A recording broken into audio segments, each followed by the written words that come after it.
In this video, I will show you how to create a payment link in Revolut.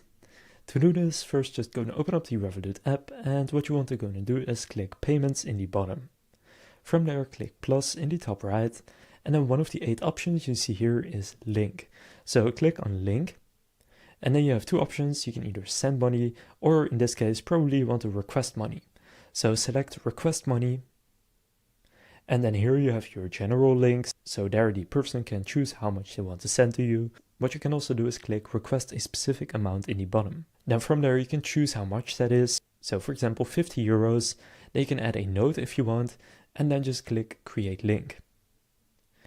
From there you will then have created this link, and you can now copy it and share it with whoever you want to have pay this link.